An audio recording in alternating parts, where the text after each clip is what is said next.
마을 앞 절벽에 한국에서 기와를 가져온 도레인을 신으로 모셔놓았고 집 마당에 한국 기와를 수호신으로 모시고 사는 사람까지 있습니다. 집 지을 때는 한국 기와를 지붕에 얹어 건축을 하는데요. 대체 한국 기와장이 그곳에서 무슨 일을 벌이고 있는 걸까요? 진도는 참으로 볼 게 많은 곳입니다. 진도대교에 들어서면 이순신 장군이 13척 배로 외적선 133척을 무찌른 울돌목이 자리하고 있고요.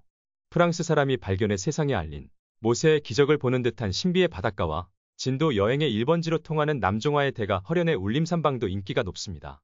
진도가 낳은 최고 트롯 가수 송가인의 생가도 요즘 관광객이 꼭 들러보는 명소가 됐답니다. 근데요, 진도 여행에서 절대로 빼먹으면 안 되는 곳이 있는데요. 그게 바로 용장성입니다. 이름 풀이를 하면 용이 숨어있는 성이란 뜻인데요. 바로 고려 때 삼별초군이 여몽연합군에 쫓겨서 제주로 가기 전에 머물렀던 곳이랍니다.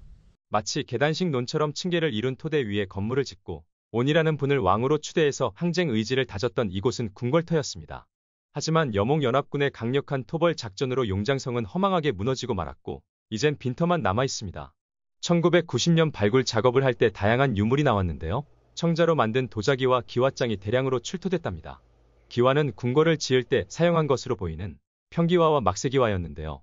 일반적으로 지붕을 만들 때 먼저 평기와를 입히고 나서 마지막을 막새기와로 마감합니다. 바로 처마 끝에 나와 있는 기와인데요. 막새기와는 마당에서도 볼 수 있어서 다양한 무늬로 아름답게 장식한답니다.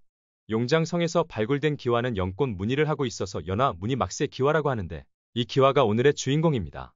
제가 방송국에 있을 때 오키나와로 간 홍길동이라는 프로그램을 제작했는데요. 오키나와에서 이연화 무늬 막새기와와 만나게 됐습니다. 오키나와는 일본에 복속되기 전에는 유구국이라는 독립왕국이었는데 유구의 왕궁 근처에 있는 우라소의 성터를 보수하다가 유구의 것이 아닌 기와를 대량으로 발견했는데요. 기와장엔 고려와, 즉 고려기와라는 글자가 새겨져 있었던 겁니다. 고려에서 생산해서 유구까지 가져왔을 수도 있겠지만 당시 운송 능력으로선 쉽지 않은 일이고 지금까지 국내에서 고려와라고 새겨진 기와는 발견된 적이 없어서 가능성이 낮습니다. 우라소의 성터에서 발견된 기와와 용장성에서 나온 기와를 한번 비교해 보십시오. 똑같지 않습니까? 놀라운 것은 기와의 고려와란 글자 말고 계윤년이라는 글씨도 함께 새겨져 있었는데요. 고려시대의 계윤년을 모두 조사해본 결과 1273년일 가능성이 가장 높았습니다. 1273년은 어떤 시기냐 하면요. 고려의 삼별초군이 제주에서 3년간 항쟁하다 여몽연합군에 전멸당한 해입니다. 뭔가 스토리가 떠올려지죠? 그렇습니다. 진도에서 제주로 밀려난 삼별초군이 여몽연합군에게 3년간 항쟁을 하다가 1273년에 최후를 맞고 말았는데요. 참혹했던 상황에서 살아남은 일부 군인들이 천신만고 끝에 머나먼 땅 유구까지 건너와서 기와를 굽는 장인이 된 겁니다. 이들은 유구에서 살아남기 위해 군인에서 기와장 만드는 장인으로 업종을 전환했는데요. 당시 오키나와는 기와나 도자기를 굽는 기술이 전혀 없던 시절이었습니다. 그래서 삼별초 군인들이 가져온 기술은 현지에서 대환영을 받았는데요. 그 흔적이 지금 오키나와 곳곳에 남아 있습니다. 오키나와인들은 이 고려기와를 참으로 애지중지합니다.